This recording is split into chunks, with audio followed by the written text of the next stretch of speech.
चलो, routes law क्या था थोड़ा याद कर लो बेटा, कि कोई भी वेपर प्रेशर, कोई भी सब्सटेंस का वेपर प्रेशर वो वही सब्सटेंस के मोल फ्रैक्शन के डायरेक्टली प्रोपोर्शनल होता है।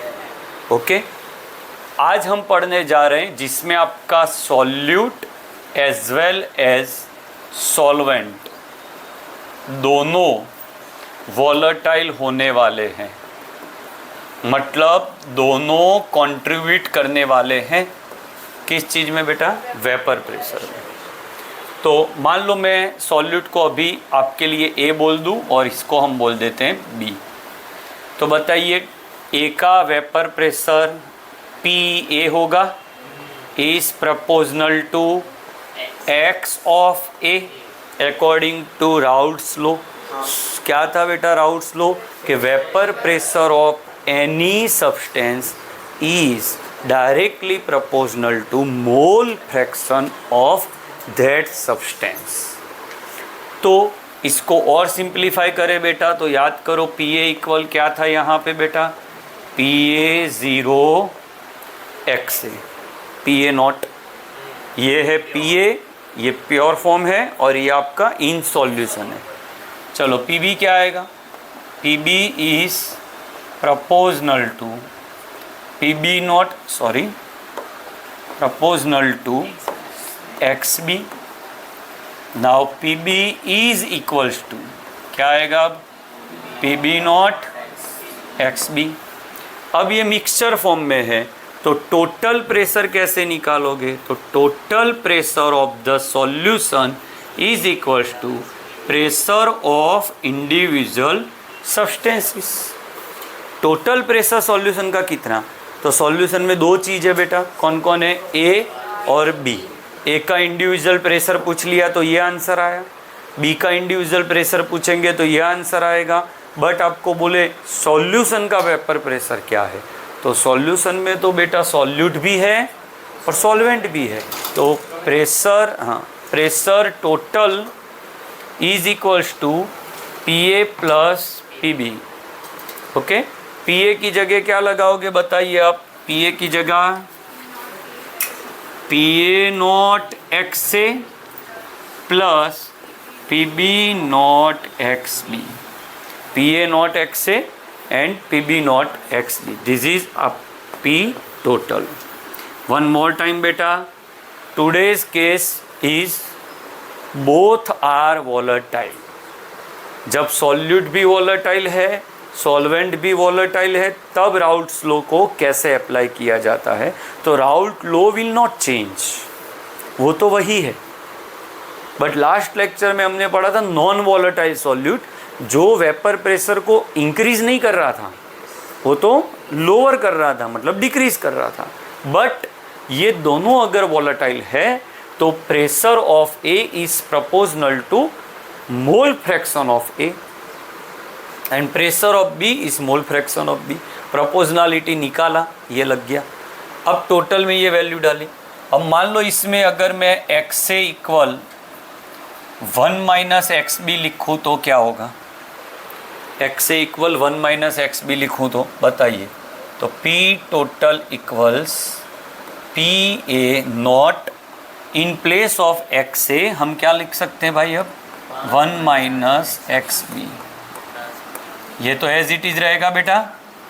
चलो इसे सिंप्लीफाई करो, बहुत इजी है, P A zero minus P A zero into X B है ना, plus P B zero into X B. चलो पी ए नॉट निकल गया, एज इट इज रहेगा। अब ये दोनों में से क्या कॉमन निकाल दूँ, X B plus X B common ले रहा हूँ ना, तो पीछे वाला टर्म आगे आ जाएगा, पी बी नॉट माइनस यहाँ से एक्स बी निकल गया, पी ए नॉट। एक तरीका ये है। एक और पॉसिबिलिटी है, क्या कर सकते हो अब आप, एक्स बी की जगह 1 माइनस एक्स ए बी तो लिख सकते हो। एक फॉर्मूला तो ये है, एक ये है, बताइए क्या होगा, पी टोटल इक्वल, अब ये एज इट इज रहेगा, P A not x A plus P B not, x B की जगह 1 माइनस एक्स ए। चलो तो ये हो गया आपका P A not x A plus P B not minus P B not x A.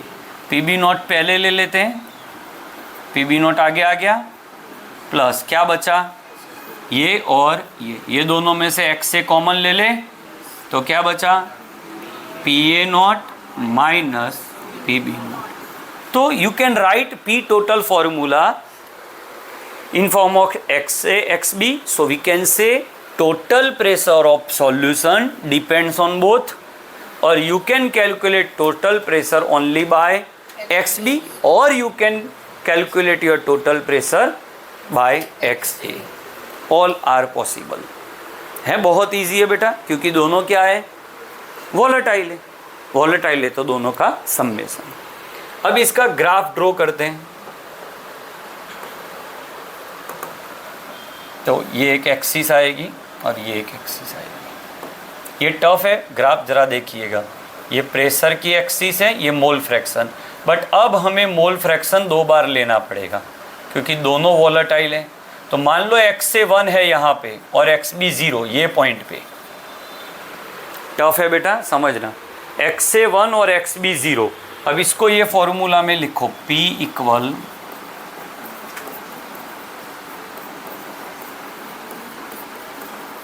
Put the value in this. बोलो x से 1 लगाओ, एक्स से 1, एक्स बी 0 तो ये टर्म गया। ओके, एक्स से 1 तो P क्या हो गया, पी ए नॉट। तो मतलब ये पॉइंट में प्रेशर कितना होगा, जो भी होगा वो क्या होगा, P A not. I hope you got the point. फिर से बेटा, एक्स से 1 एक्स बी 0 ये दोनों वैल्यू मैंने यहाँ पुट कर दी, तो at this point pressure will be P A not. Done है सबको? हाँ हाँ हाँ, ये पॉइंट पे कुछ ना कुछ कोई एक वैल्यू होगी, एक नहीं होगी। अब आगे जाओ, मान लो यहाँ जाते जाते एक्स से 0 हो रहा है और एक्स बी 1, क्योंकि ये जब कम होगा तो ऑब्वियस है ये बढ़ेगा। तो ये पॉइंट मान लो यहाँ है। अब ये पॉइंट पे ये 2 वैल्यू यहाँ पुट करो, बताइए। एक्स से 0 तो ये पॉइंट गया, एक्स बी 1 तो P equal P B not. तो ये पॉइंट पे मान लो B की वॉलेटिलिटी ज़्यादा है तो थोड़ी प्रेशर उसकी ज़्यादा है ऐसे। तो ये पॉइंट पे आपको क्या मिला, पी बी नॉट। वो इसकी वैल्यू यहाँ मिलेगी हाँ, क्योंकि प्रेशर की एक्सिस तो यहाँ है। अच्छा, अब जो मैं ड्रॉ करने जा रहा हूँ ये थोड़ा टफ है। अब जब आप एक्स से ए से 1 से 0 जा रहे हो तो एक्स से कम हो रहा है तो उसका प्रेशर भी कम होगा। तो इसको मैं ऐसे ड्रॉ कर सकता हूँ, डिक्लाइन मोड। एक्स से कहाँ जा रहा है बेटा, 1 से 0। तो एक्स से अगर यहाँ देखो ये 1 से 0 जा रहा है तो ये कम हो रहा है, ये कम हो रहा है तो ये वैल्यू कम होगी। जब एक्स से 1 था तो P कितना था, P A 0। Are you getting और नॉट? जैसे जैसे x से कम होगा बेटा, क्या वैसे वैसे आपका पी ए भी कम होगा। तो ये एक्सिस आपकी, सॉरी ये ग्राफ आ गया आपका पी ए का, पी ए को फॉलो कर रहा है ये। चलो अब यहाँ देखो, ये 0 से 1 जा रहा है तो ये बढ़ रहा है, तो ये बढ़ रहा है तो मतलब ये देखो ये बढ़ रहा है, ये बढ़ रहा है तो ये भी बढ़ेगा, बढ़ के यहाँ पहुँचेगा। डन है? तो ये है आपकी एक्सिस पी बी, ये ग्राफ है पी बी। ये ऐसे जा रहा है, ये ऐसे जा रहा है। डन है? और ये दोनों का सम्मेशन करूं तो ये आपका मिल गया P total, P A plus P B. Sir ये येलो लाइन का पता नहीं चला, चलो देखते हैं एक अलग कलर लेके जरा। ये मान लो मुझे ये पॉइंट पे टोटल प्रेशर फाइंड करना है, ये पॉइंट पे। तो व्हाट शुड आई डू? तो मैं एक स्केल ले लूँ। अब वो स्केल को, ये तो ड्रॉ हो चुका है, अब ये पॉइंट पे मुझे ड्रॉ करना है, तो ये स्केल को ऊपर ले जाइए ऐसे।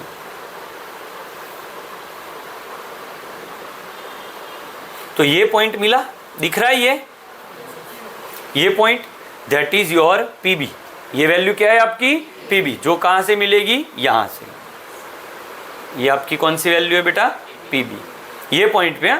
अब इसको यहाँ पे इंटरसेक्ट किया तो ये ग्राफ Pa का है, तो इसकी वैल्यू ये आपकी क्या थी, Pb, ये क्या है Pa, और ये यहाँ टच कर रहा है, ये है आपकी P टोटल। अब ये P टोटल निकालोगे तो ये Pb वैल्यू और Pa वैल्यू दोनों का सम करोगे, वो इतना होगा। ये ग्राफ का मीनिंग है। चलो एक और बार, चलो और एक कलर लेके देखते हैं, दिखेगा ना बेटा ये कलर? अच्छा, मान लो ये पॉइंट पे मुझे करना है मेज़र, क्योंकि सॉल्यूशन तो यहाँ भी नहीं है, यहाँ भी नहीं है, ये सॉल्यूशन नहीं है। क्यों नहीं है? क्योंकि x से 1 है, सॉल्यूट तो है ही नहीं, और यहाँ भी सॉल्यूशन नहीं है, सॉल्यूशन बिटवीन ही होता है। अंडरस्टूड? अब मैं ये जो मैंने पिंक किया है वहाँ देखो, तो ये पॉइंट को मैं ऊपर स्केल से आगे ले जाऊँ तो ये पॉइंट मिला बेटा, तो ये आपका Pa मिला, क्योंकि ये Pa के ग्राफ को इंटरसेक्ट कर रहा है।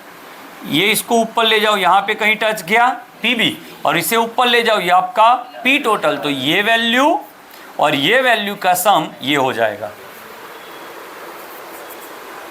पता चला? ग्राफ क्लियर हो? यहाँ सॉल्यूशन नहीं होगा, यहाँ सॉल्यूशन नहीं होगा। डन है? कोई डाउट? अच्छा, अब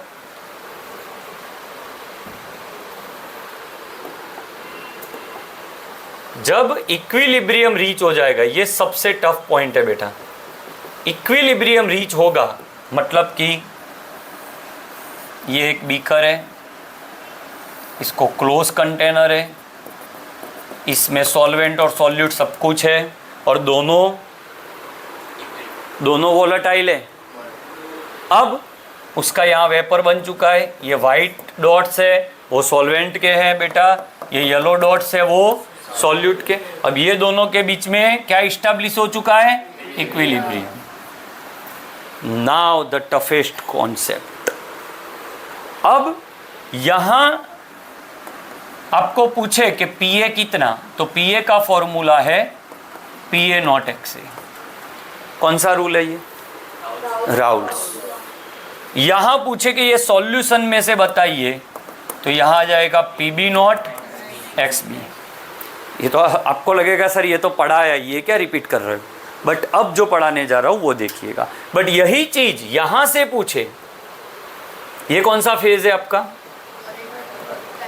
वेपर फेज, और ये आपका लिक्विड फेज है। तो वेपर फेज में आपको पूछे कि प्रेशर ऑफ A कितना, तो ये है YA into P total. Sir ये क्या हो गया? इसी पे आपको टाइम देना है, और I will explain everything clearly. मुझे किसी ने एक क्वेश्चन दिया है, उसमें बोला है कि सॉल्यूशन में A इतना है और B इतना है, टोटल प्रेशर निकालो। तो आपको अप्लाई करना है राउल्ट्स लॉ। कौन से फेज में? लिक्विड फेज में।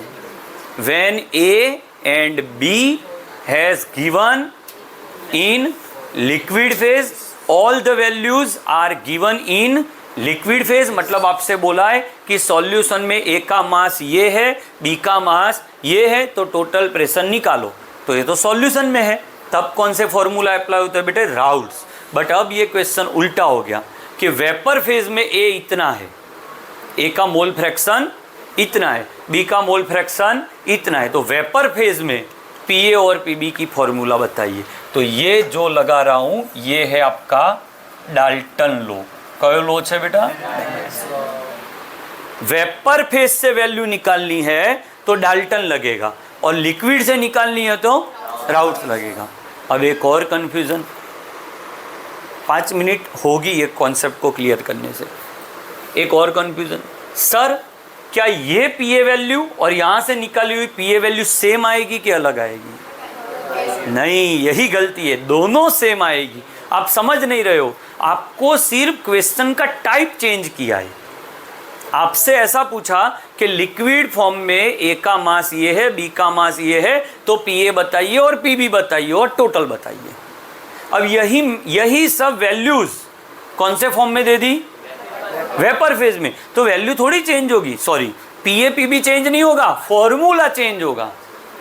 और वो फॉर्मूला किसने दिया? डाल्टन। ये ऐसा बोल रहा है, बहुत अच्छे से सुनना, कि अगर A का मोल फ्रैक्शन सॉल्यूशन में 0.7 है मान लो, तो इट डज नॉट मीन कि वेपर फेज में भी मोल फ्रैक्शन 0.7 ही होगा। क्यों सर ऐसा? क्योंकि मे भी ऐसा हो सकता है कि ए ज़्यादा है बट उसकी वॉलेटिलिटी मतलब वेपर बनने की कैपेसिटी कम भी तो हो सकती है बी से। सॉल्यूशन में ए ज़्यादा है, इट डज नॉट मीन कि वेपर फेज में भी वही ज़्यादा होगा, इसीलिए वहाँ राउल्ट के फॉर्मूला नहीं लगे। वहाँ कौन से फॉर्मूला लगे? Dalton. I hope you got the point. फिर से एक बार, राउल्ट और डाल्टन में क्या फ़र्क है? जब लिक्विड फेज में सब कुछ दिया हुआ है आपको तो राउल्ट लगेगा, और आपको वेपर फेज में पूछा गया है तो डाल्टन लगेगा। तो एक्स और वाई का डिफरेंस क्या है सर? एक्स से भी मोल फ्रैक्शन है, वाई भी। कई जगह पे इसको एक्स से डैश भी लिखते हैं, चलता है, दोनों डैश भी लिख सकते हैं। ये नीट PYQ है सीधा, मतलब इससे इसको अलग दिखाना है। आप डैश करो, कुछ भी लिखो। तो ये मोल फ्रैक्शन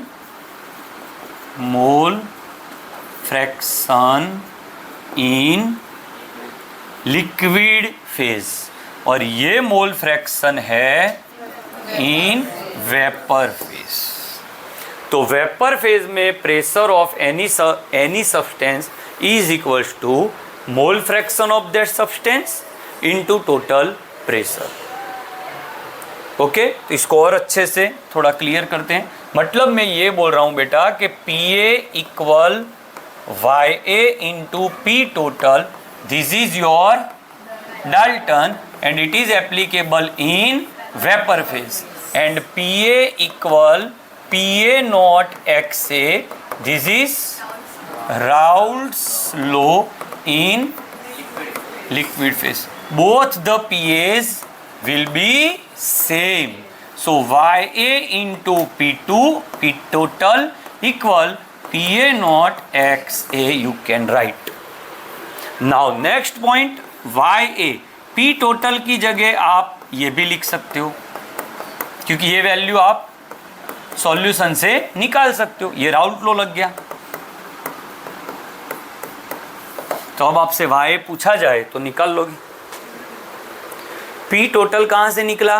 राउल्ट से निकाल के बैठे हो। अब आपका क्वेश्चन आप समझ गए, क्वेश्चन बना के दे रहा हूँ। देखो 40 ग्राम क्लोरोफॉर्म, ऐसा ही बना रहा हूँ ना अपने तरीके से। 60 ग्राम डाइक्लोरोमीथेन, ये है।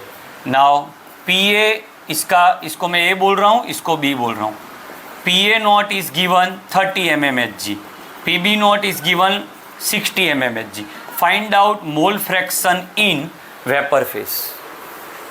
तो क्या करोगे? पहले P टोटल निकालोगे। कौन से फॉर्मूला से? राउल्ट से। सर आपको लगेगा सर एक्स से एक्स बी कैसे निकालोगे?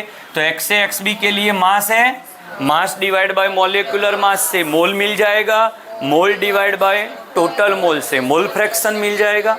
We are going to practice these questions, but right now I just want to explain what is the exact basic difference between this formula. Though they have some differences, but the values what we get are always same. That is the main thing of this concept. Though both have different concept, because Dalton is applicable for vapor phase, where Raoult's law is applicable in liquid phase. But in both the calculation, whatever the value you got is always same. Understood? कोई doubt?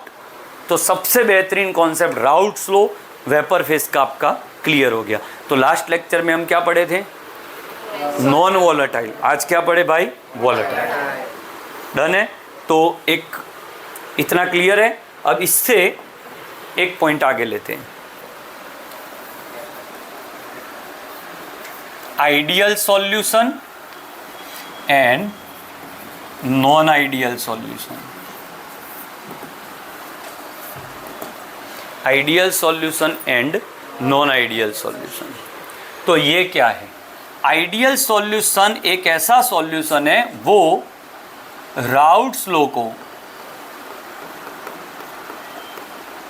Completely follow करता है। जो भी formula लिखे थे ना, वो सभी फॉर्मूला से जो आंसर आते हैं वो आंसर, और ऐसे सॉल्यूशन से प्रैक्टिकली निकाले हुए आंसर सेम आ गए।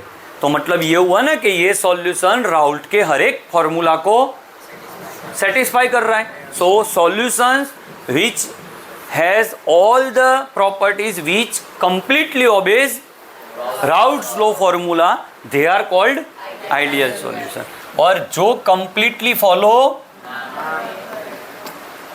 Not completely follow but actually यहां पे कई बार बच्चे अलग इसका मीनिंग निकाल देते हैं। I am not writing here that कि ये राउल्ट लॉ को फॉलो नहीं करेगा, ये पूरा नहीं करेगा, ये partially. I hope you got my point. मतलब आपने सोचा होगा राउल्ट लॉ के फॉर्मूला से कि 100 ATM आंसर आएगा टोटल का, तो ये कई बार 80 दे देता है प्रैक्टिकली। आप सोच रहे हो कि सर ये है क्या?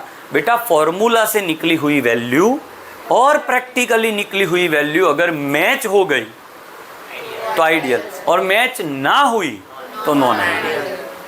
बट ऐसा नहीं होगा कि 100%, मतलब होगा ही नहीं, ऐसा नहीं है। 100 मिल रही है आंसर और वो 200 दे देगा, उतना डेविएशन नहीं होगा। मतलब आपको बाइक लेने गए, बाइक वाले ने बताया कि ये बाइक की एवरेज 80 किलोमीटर पर लीटर है, तो आपको पता ही है कि वो बोल रहा है 80 किलोमीटर पर लीटर, बट हमारे घर पे आ गए तो ये 60, 62, 65 पे, तो वो बताई वो थियोरिटिकल, वो कैलकुलेशन से बताई, और हम जो कर रहे हैं वो प्रैक्टिकल है। अंडरस्टूड? उनके जो ट्रैक्स होते हैं वो ट्रैक्स हमारे नहीं है, वो जहाँ पे टेस्ट ड्राइव लेते हैं उसकी ट्रैक अलग होती है, हमारे यहाँ अलग होती है। अंडरस्टूड? तो आइडियल नॉन आइडियल का फर्स्ट डिफरेंस पता चल गया। ये बोर्ड क्वेश्चन है, बहुत इजीली आप आंसर कर लोगे इसको। सेकंड आप ऐसा लिख सकते हो कि इसका पीए वैल्यू कितना होगा, तो एग्जैक्टली जो राउल्ट लॉ बता रहा था। पीबी वैल्यू क्या होगा? एग्जैक्टली जो राउल्ट्स लॉ बता रहा था। पी टोटल वैल्यू क्या होगा? एग्जैक्टली जो राउट्स बता रहा था, जबकि ऐसा इसमें कुछ नहीं होगा। इक्वल्स टू एग्जैक्ट नहीं होगा, not equals to. Next point कि इसमें, सॉरी एक टॉपिक पहले लेना पड़ेगा, टेक्स्ट बुक में अलग से लिखा है। मान लो मैं हेक्सेन ले रहा हूँ, नॉर्मल हेक्सेन, मतलब all carbons are linear, hexane and heptane. ये सबसे इंपॉर्टेंट पॉइंट है बेटा। हेक्सेन और heptane both are from alkane series, am I right? तो जब हेक्सेन को हम ए बोल दे बेटा, हेप्टेन को बी बोल दे, जब हेक्सेन को एक बीकर में रखा था, हेप्टेन को एक बीकर में रखा था, तब हेक्सेन ने हेक्सेन पे अट्रैक्शन लगाया था। आप जानते हो कि अल्केन्स आर नॉन पोलर, उसमें इलेक्ट्रोनेगेटिविटी डिफरेंस नहीं है, तो इस पे कौन से फोर्स लग रहे थे याद है? London force, van der Waals. ये भी नॉन पोलर, तो ये भी आपके London force, van der Waals force का एक टाइप है। अब समझिएगा, when they are separated they experience London interaction. Now mix them, mix it, करो मिक्स, क्या बना? AD। अब ये पहले से नॉन पोलर, ये भी नॉन पोलर, तो बाद में भी नॉन पोलर ही इंटरेक्शन है। तो पहले जो अट्रैक्शन फोर्सेस थे वही है। तो ना किसी ने किसी को पकड़ के रखा है, ना किसी ने किसी को छोड़ दिया है, जो पहले था वही है। इसीलिए वेपर में जो वैल्यूज मिल रही है वो डेविएटेड नहीं मिली, वही मिली जो राउल्ट ने सोचा था। पता चला? राउल्ट ने जो सोचा था कि ये वैल्यूज मिलनी चाहिए, वही वैल्यू इसमें क्यों मिली? क्योंकि बिफोर एंड आफ्टर कोई नए अट्रैक्शन फोर्सेस नहीं है, ना कोई अट्रैक्शन फोर्सेस टूटे हैं, ना बने हैं। बेटा बहुत इंपॉर्टेंट पॉइंट चल रहा है, प्लीज। ना कोई बॉन्ड नया बन रहा है, ना कोई टूट रहा है। टूट गया होता तो क्या होता? तो वेपर बढ़ जाती, और बढ़ गया होता तो वेपर कम हो जाती। देखो ये दो पेन है, ओके। अब ये एज इट इज रही, हेक्सेन हेप्टेन, मिक्स होने के बाद भी इतने ही दूर रहे, तो किसी ने ना किसी को पकड़ा है ना किसी ने किसी को छोड़ा है, तो जो एक्सपेक्टेड वैल्यूज मिलनी चाहिए वही मिली। So it shows ideal behaviour. So no attraction, no repulsion, मतलब no cleavage of bonds. So here no heat exchange, कोई हीट ना रिलीज होगी, मतलब delta H mix is equal to 0। ये एमसीक्यू के लिए हॉट फेवरेट कॉन्सेप्ट है। या तो ये आ सकता है डिफरेंस में, ये हो गया आइडियल बिहेवियर का, डेल्टा एच नॉट इक्वल। अब दोनों ना नजदीक आए हैं ना दूर गए हैं, तो डेल्टा वी मिक्सचर भी 0। मतलब मान लो ये पहले 500 ml था, ये मान लो 100 ml था, तो अब ये 600 ही होगा, ना 550 ना 650। 550 कब होता? जब वो पकड़ लेते तो नजदीक आ जाता वॉल्यूम, और छोड़ देते तो दूर चला, पर कुछ नहीं कर रहे तो वही है। So no volume change, no enthalpy change, no force of attraction changes, so they behaves like ideal. Done है। इसके एंट्रोपी चेंज हो सकती है, तो आपको बोले डेल्टा एस वैल्यू क्या होगी, तो ये चेंज हो सकती है, फ्री एनर्जी चेंज हो सकती है। तो ये क्वेश्चन आता है बेटा, which of the following condition is not appropriate for ideal solution. इसमें ये 0 दिया होगा, सही है, ये 0 दिया होगा, सही है, फॉलोज इट, सही है, फॉलोज दिस, सही नहीं है। मतलब ये फॉलो हो रहा है बट आपको ऑप्शन ये दे देंगे, तो ये गलत। अंडरस्टूड? अच्छा, और एग्जाम्पल, चलो सेम कैटेगरी सेम सीरीज वाले दो मिक्स करोगे तो वो आइडियल बन जाएगा। बेंजीन टोल्यूइन ले लो, तो बेंजीन भी नॉन पोलर एरोमेटिक, टोल्यूइन भी non polar aromatic, so they shows ideal. Chloromethane, bromomethane, both are halo alkanes, bromo chloro, so they once more time they are ideal. Chlorobenzene, bromobenzene, both are haloarenes, they shows ideal behavior. नहीं पता चला?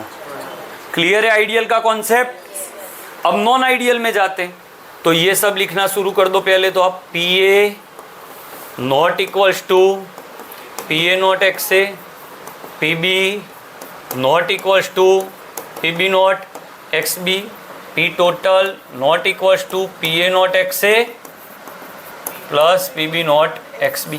Done है। अच्छा, अब ये जब mix होंगे, I have to take another board. चलो, अब इसमें दो पॉसिबिलिटी, अब नॉन आइडियल है तो क्या होगा बेटा, दो पॉसिबिलिटी, या तो एक्सपेक्टेड से ज्यादा आ गई तो this is called positive deviation, और वैल्यू एक्सपेक्टेड से कम आ गई तो नेगेटिव डेविएशन। ज्यादा आ गई तो P total is greater than P theoretical. ये कौन सी P? प्रैक्टिकल। और ये राउल्ट ने बताई थी वो। थियोरिटिकली जो मिलनी चाहिए फॉर्मूला से उससे ज्यादा मिल गई तो पॉजिटिव, और उससे कम मिली तो नेगेटिव। सर पता कैसे चलेगा? ये फॉर्मूला से पता चलेगा, और जब आप प्रैक्टिकली गिना तो वो उससे बढ़ गया तो आप बोल लोगे अरे यार ये तो राउल्ट को नहीं फॉलो कर रहा, नहीं कर रहा तो नॉन आइडियल।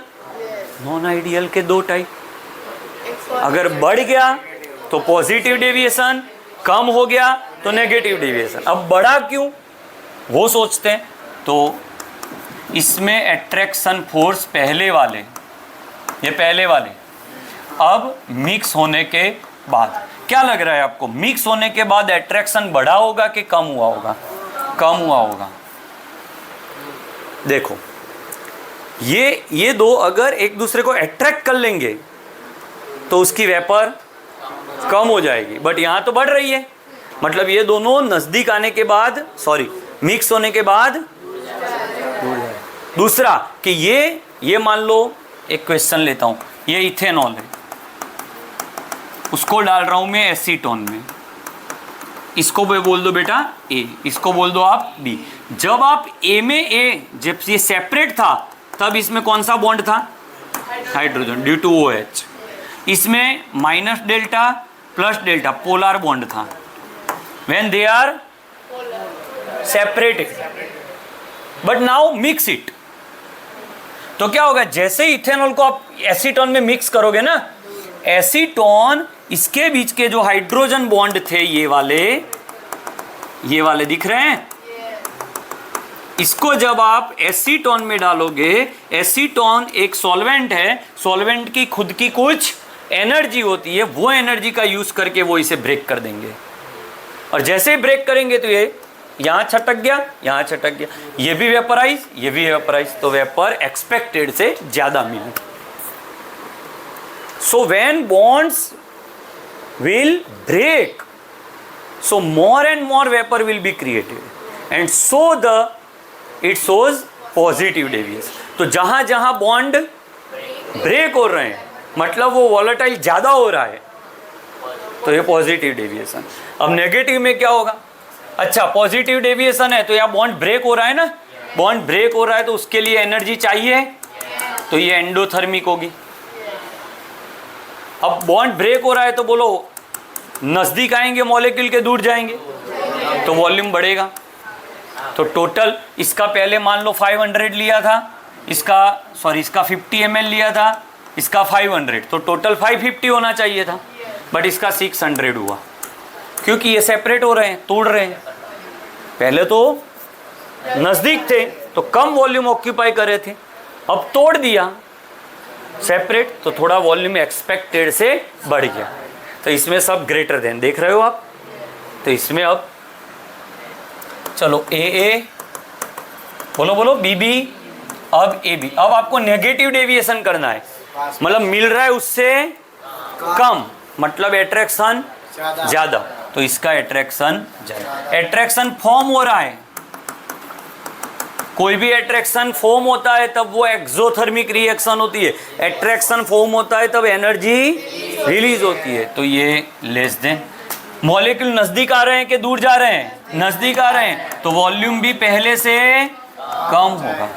सर इसका फिनॉल एंड एनिलीन, फिनॉल मतलब ऐसा होता है, आप कॉन्सेप्ट से पढ़ोगे बट्टा तभी पता चलेगा ये एनिलीन। तो फिनॉल के साथ हाइड्रोजन बॉन्डेड होता है, एनिलीन के साथ भी, बट वो दोनों को मिक्स करते हो तो कोई बॉन्ड ब्रेक नहीं हो रहे हैं, ऊपर से नए बन रहे हैं। कौन से वाले नए, ये इसको पकड़ना शुरू कर देगा, क्योंकि इसके पास भी H है, इसके पास नाइट्रोजन है। हाइड्रोजन बॉन्ड कब बनता है, मैंने ट्रिक दिया हुआ है, फॉन, हाँ, एक साइड हाइड्रोजन हो और सामने ये तीन में से कोई एक हो, तो नया एट्रैक्शन बन गया।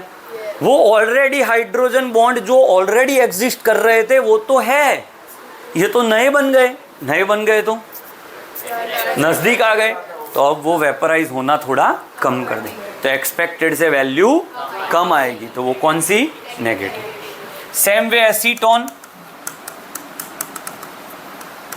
और क्लोरोफॉर्म, तो यहां हाइड्रोजन बॉन्ड बन रहा है, तो बॉन्ड फॉर्म होगा तो नेगेटिव डेविएशन शो करेगा, बॉन्ड फॉर्म होगा नेगेटिव डेविएशन, बॉन्ड ब्रेक होगा positive deviation, and no bond formation, no bond cleavage, it means ideal. Okay, तो गजब लेक्चर राउल्ट स्लो कंप्लीट यहां आपका हो गया। आई होप कि आपको क्लैरिटी मिल गई होगी।